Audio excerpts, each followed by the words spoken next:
Pisatelj Elias Melos, bolj znan pod psevdonimom Elias Venezis, je bil eden izmed najvidnejših predstavnikov grškega literarnega toka generacije 30-ih.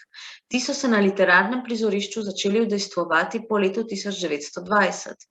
Pod vplivom ideologij 20. stoletja, spremenjene stvarnosti in novih literarnih tokov, kakršna sta bila modernizem in nadrealizem, so literati generacije 30-ih sprožili dinamičen razvoj grške književnosti. Mednje je recimo sodil znameniti pesnik Odisejas Elitis. Roman številka 31328 sodi v zvrst taboriščne literature. Gre za roman dokument, v katerem Venezis opisuje lastna doživetja med internacijo v turškem delovnem taborišču. Po besedah samega avtorja v tem romanu ni prostora za metafiziko. Gre za roman o telesnem trpljenju in o razčlovečenju pričo grozot internacije. Številka v naslovu je njegova internacijska številka, ki v taborišču zamenja identiteto. Če želimo razumeti okoliščine pregona maloazijskih Grkov in njihovega interniranja, si moramo ogledati zgodovinske dogodke pred dogajalnim časom romana. Vse od srede 19. stoletja so si različne grške vlade želele zavzeti vse tiste pokrajine Otomanskega imperija, kjer je živela številčna grška populacija. Svoje osvajalske tendence so imenovali velika ideja, njeno bistvo pa je bilo, da naj bi Grčija zaobjemala bolj ali manj vsa področja, ki so pripadala grškim državnim tvorbam, kadarkoli v antiki ali v bizantinskem obdobju. Tako je po koncu Prve svetovne vojne leta 1919 grška vojska ob zavezniški podpori vkorakala na obalo Male Azije in zavzela področje okrog Smirne, današnjega Izmirja, ob tem pa je zagrešila vrsto zločinov nad negrškim civilnim prebivalstvom, vključno s poboji, požiganjem, ropanjem in posilstvi.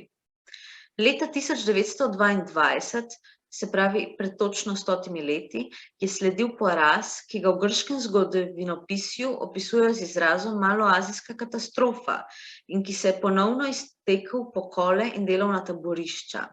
Naslednje leto pa mu je sledila prisilna izmenjava ljudstev med Grčijo in Turčijo, namen katere je bila vzpostavitev etnične enotnosti znotraj obeh držav. Za izmenjavo sta se istega leta v Lozani dogovorila Kemal Ataturk in tedanji grški predsednik vlade Eleftherios Venizelos, narodno pripadnost pa so v istem obdobju definirali bolj glede na veroizpoved kot jezik. V obdobju preganja, še bolj pa po izmenjavi, so Grčijo preplavili begunci iz turškega ozemlja, kar je v državi povzročilo veliko krizo, saj ni bilo dovolj nastanitev in služb za vse in hkrati vplivalo na kulturno podobo sodobne Grčije. Prebrala vam bom odlomek iz prvega poglavja romana. Obdale so me vrvi smrti, vrvi podzemlja so me obdale. 1922, Anatolija, vedno opojna, za sonet ali kaj podobnega. Tiste jeseni je bilo vse mirno in spokojno. Sovražnik se je spustil v naše mesto, Ajvali. V pristanišču so bili zasidrani parniki pod ameriško zastavo. Ukaz, pokvarjena roba, majhni otroci in ženske se bodo vkrcali za Grčijo. Ampak moške, stare od 18 do 45 let, bodo poslali v notranjost, za sužnje v delovnih taboriščih. Novica je naše močno pretresla. Delovna taborišča so bila daljna preteklost iz velike vojne. Postala so legenda. Na tisoče kristjanov je pustilo svoje kosti na teh prisilnih delih. Materam se še niso posušile solze. Zato ni na začetku nihče izmed mladih zbral toliko poguma, da bi se predal. Ampak počasi so se odločili, čulo na ramo. Kadar se je nabralo 200-300 ljudi, so jih s spremstvom poslali v notranjščino. Po drugi strani pa se je parnikom, na začetku skorajda praznim, potem pa vse bolj polnim, začelo muditi. Piskali so, oblaki dima. Ženske so spremljale svoje moške, ki so jih Turki vlekli v notranjost Azije. Toda zato, da bi se same vkrcale na ameriške ladje, se niso mogli odločiti. En dan, dva, Bale so se, da jih s tem zapuščajo. Toda iz parnikov se je strašno kadilo. Določili so jim rok, nekaj dni. Kdor ne gre zdaj, bo ostal. Piskanje, klici. Počasi se je vroči dih razlezel, popadel vsa srca, jih obnorel. Vsem se je začelo muditi. To je torej panika? Star sem bil 18 let. Nisem bil tovor za v Grčijo.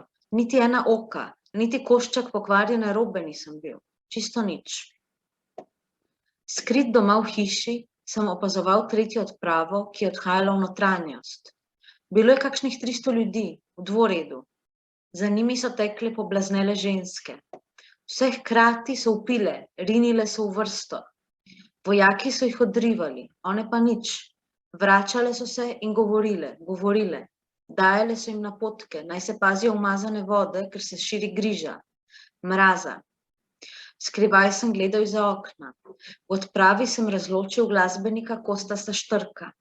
Bil je krhko bitje, z enim očesom in bled, kot kakšna pesem iz 18. stoletja. Pred enim letom se je nenadoma pojavil v naših krajih. Igral je v gostilni, goste je uspaval. To je bila glasba, naj rečem solze ali bežen nasmešek, brez krvi, s povsem praznimi žilami. Rekli so mu, naj gre v drugo smer, naj malo zabelite svoje vzdihe. Tesneje se je uvil svoj zamaščeni suknič in je vsem svojim jazom odgovarjal s trajnim in vročim ne. Čudno se ti je zdelo, da ga je bil sploh zmožen. Nekaj časa je bil lačen, potem so se ga usmilili, bil je jetičnik. Štrk je stopal v desni koloni odprave. V rokah je držal violinsko škatlo. Bela culica na njegovem hrbtu je bila v ostrem kontrastu s črnim sukničem. Ženske so še vedno kričale, se poslavljale, moški molile otroke, ki so jih nosile na rokah, da bi jih poljubili.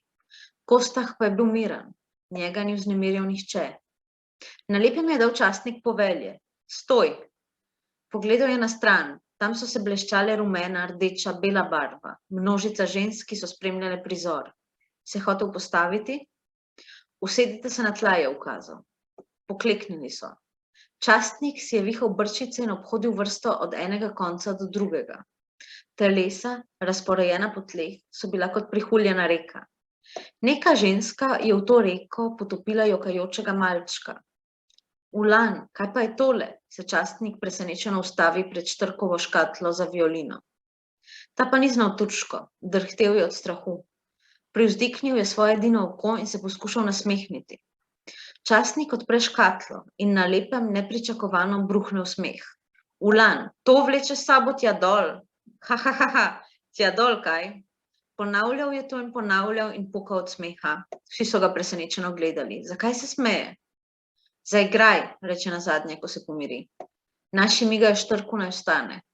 Dajte mu kaj, na čemer bo lahko stal, zavpije častnik. Dali so mu 2 velika kamna, da je stopil nanju. Na začetku se je tresel. En zgrešen ton, potem se je potegnil vase. Priprl je še zdravo oko. To je bil čuden in nerazložljiv napev. Sveža gri bruhne kakor krik, potem se spet poleže. Napev slabi, ampak ne utihne, neutrudno tiho mrmra. Častnik skrivaj pomigne nekemu vojaku. Pš. Kmalu mu prinesejo vedro vode, potežka ga malo preklada po rokah, na koncu ga zažene, čof. Štrk se je hotel obdržati po konci, vendar mu ni uspelo. Violina, voda, obraz so zgrmeli na tla. Hitro, zavpije častnik, ki se drži za trebuh od krohota, da bi se čreda privzdignila. Dvignili so se. Štrku je po obrazu tekel tanek curek krvi in se mešal z vodo. Oko mu je vznemirjeno utripalo, kot bi komu izpovedoval ljubezen. Krenili so. Neka ženska je vpila, malček, potem veliko žensk hkrati. Ena teče v štrit z nekim moškim in joče, zagleda grudico zemlje, ki se mu je prilepila na hlače, ker je sedel na tleh. Otresejo, ne da bi se zavedala, kaj počne.